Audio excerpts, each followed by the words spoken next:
Hey, AP Stats, Mr. Ellinger here. We're just going to finish the notes for today, January 6th. And I'll be able to post this in the afternoon.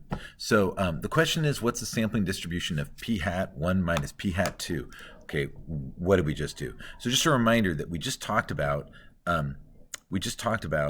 sampling distributions, and we talked about how the sampling distribution for sample proportions is predictable. It has rules that we can know. As long as our sample size is big enough, given the proportion the true proportion we have, then we can make definitive statements about how the samples are going to vary. And all year we would have to experiment, or we'd have to simulate, or we'd have to do something to figure out, like, how much do things vary, or just gather data. But now we've got a mathematical model that we can use instead. And so just a reminder that if you're sampling and sampling and sampling from a proportion, the example we gave was the 37% of kids of all undergraduates change school at least once. Then if you sample 200 of those kids, the results are predictable. You won't get 37% every time, but the different p hats that you'll get will follow a normal model, because that sample size is big enough, checking the conditions, and it'll be centered around 37%. So if you averaged all the p hats, if all of us went out and we sampled 200 undergraduates, got a random sample of 200 undergraduates, and found out how many of them changed schools, and we all compared our p hats, and we all came in the next day and we said, here's my p hat, here's my p hat, then our p hats would vary around 37%, symmetrically. It'd be normal. It's normal because this is the test. Remember, we saw in the class that if your sample size is too small, it won't be normal, especially the weirder the proportion is. And the test is that NP and N1 minus P have to both be greater than or equal to 10. So you got to check that and make sure it's true. And if it's true, then woohoo, good job. And it'll be normal. And the spread is the square root of P times 1 minus P over N. So that's a formula that gets it for you. We'll show you where all this stuff is on the formula sheet, because it is all on the formula sheet. But now we're going to move to a bigger example. We're going to move to what if you have two different groups? So like you have men and women, and you randomly sample from each one, or it's Seattle Prep and Bishop Blanchette, and you randomly sample from each one, and then you compare them. How are those comparisons going to vary? And this is going to show you how to do that. So we have samples from two separate groups. We want to compare them. Suppose 26% of U.S. adults and 22% of Canadian adults are very dissatisfied with their country's healthcare system. What is the sampling distribution for the difference between the two sample proportions? I want to show you what this is about. So we're going to do a little something here with the calculator, handy dandy calculator. I think this is going to work okay. And this would just be faster and easier than using the I'm sorry, I'm still staring at my face because it's weird. Than using the online calculator. All right, so I've got a little program here. I'll start it up. Oh no, I've already started it up. And what this thing does is it chooses a proportion from the U.S. And the U.S. I made it 26%, and then you randomly pick. I can't remember how many. Yeah, I can't remember what the number was. I think it was 100 people. So you randomly pick 100 people, and it must be more than that because it's 29.8. Okay, cut me slack on it. I don't know what the sample size is. So you see how the U.S. when it was a random normal around 26%. This time we got 29.8%. So with this random sample, we got 29.8%. But for the Canadians, we were a little high also, 23%. So that time the difference was 6.8%. Okay? But that was based on a random sample of U.S. and Canadian people. So what if we did another random sample? And I can just hit enter, and it does it again. This time the U.S. is way under, the Canadians are way under. So the difference is only 3.5% this time. And you can keep doing this and getting a different difference. Whoa, it was 1 point something there. Negative 1.8. The Canadians actually, their random sample was really high, and the U.S. sample was really, a little bit high, but the Canadian sample was way high. Whoa, it was really high. And so actually that time the Canadians were higher than the U.S. because it's always subtracting U.S. minus Canada, because I figure most of the time the U.S. is going to be bigger because it's 26 versus 22. So I was trying to avoid negatives. Whoa, Canada was on top again. Nice job, Canada. And so you can see how each time we take random samples from these two populations, then, whoa, difference of 10%. Oh, Canada won again. Whoa, look at that one. So Canada was really low and the US was pretty high. And so at that time we got a difference of 12.8%, 0.128. So you can see that if both groups are varying, then the differences are going to vary. And the question is, what's the sampling distribution of the differences? So if you did this over and over and over again, you sampled US, sampled Canada, found the difference, or found the proportions, found the difference. And then you sample US and Canada, find the proportions, find the difference. And you do that over and over and over again to build a sampling distribution so that then, and I'm going to shrink me now, and so that then the P, if I graph the P1 hats minus the P2 hats, and so each time I would take the proportion for US and proportion for Canada and subtract them and then plot that one and keep doing it over and over again, then the question is, what's the distribution going to look like? And it won't shock you since if you have a big enough sample size, then the US would be normal, like we saw, that as long as your sample size is big enough, then the sampling distribution is normal. And then the same thing was to be true for Canada. So when you find the difference, then that's normal also. It's going to be a normal model. Okay? And so this is what's happening is we're sampling US and getting a proportion, a p hat from them.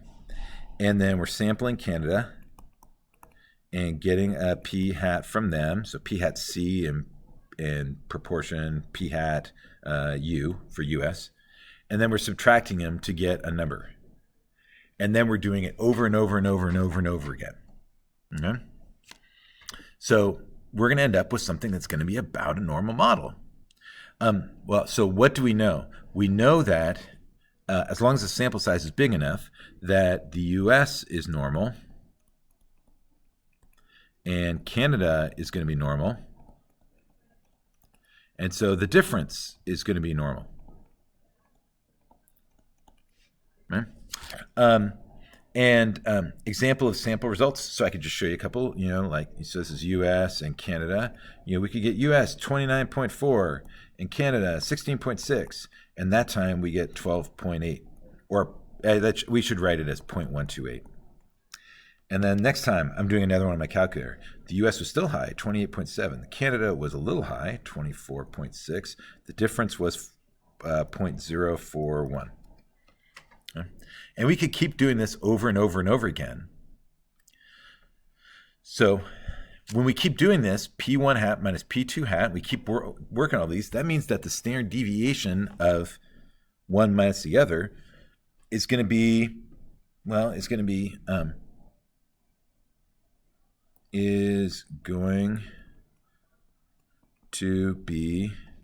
bigger than either standard deviation by itself.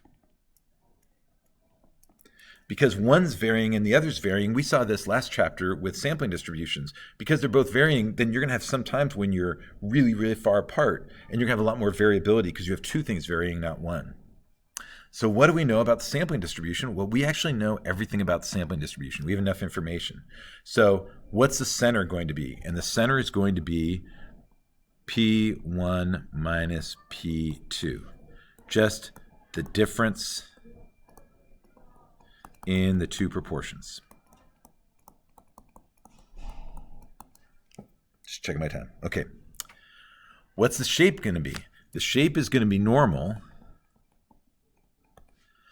as long as the sample size is big enough. The same thing we saw before. And the spread, well, from last chapter, we learned that when you're subtracting two random variables, you add the variances. So we could take the variance of one and the variance of the other and add them up and then square root the whole thing. This formula is on the on the formula sheet, but it's just the variances add from earlier. It's going to be the square root of, that makes it the standard deviation, of P1 times 1 minus P1 over N1. So work out the work out the standard deviation for the US, but don't square root it because it's variance, so it's squared. And then plus, because variance is always add, P2 1 minus P2 over N2. So this is just the variance of the US plus the variance of Canada, and then the whole thing is square rooted to turn it into standard deviation. This is on the formula sheet.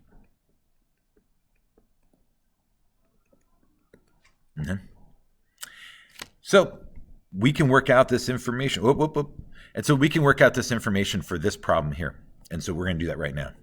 So the center is going to be 0.26 minus 0.22. Sorry, Canada's 22. And so the difference is 0.04. That's going to be the mean. It's going to be a normal model, but only if the sample size is big enough. And what do we have to check? We have to check NP and N1 minus P and make sure they're both greater than or equal to 10. Now, if you write this formula down, like if you write this, like NP N1 minus P greater than 10, check, you won't get full credit. You have to show the numbers going in there. So I said a sample size of 100. So it would be 100 times the P for the US, which is 0.26, and 100 times 1 minus P, which is just your failure rate. You got your success rate, you got your failure rate, and the failure rate is 0.74. Then, so that's for the US, but then we also have to check Canada. So 100 times 0.22 and 100 times 0.78. That's NP and N1 minus P, making sure they're both greater than or equal to 10. So all of these are greater than or equal to 10. You can try the smallest one. Whoop, people are going to start showing up here. I got to finish up. And check that they're all greater than 10. But if you do it on your calculator, you can check. You can just check the smallest one on your calculator if you want to. But 100 times 0.22 is just 22. Here they come. And for the spread, it would be the square root of 0.22 times 0.78 over 100. Remember I said if you had 100 of each, plus 0.26 times 0.78 over 100. I think I did those backwards, like US should have been first and Canada second, but it doesn't matter because we're just adding. So this is how you find the center, the shape, and the spread for the sampling distribution of the difference between two sample proportions. I'll show you one more video with an example, and then we'll be all done.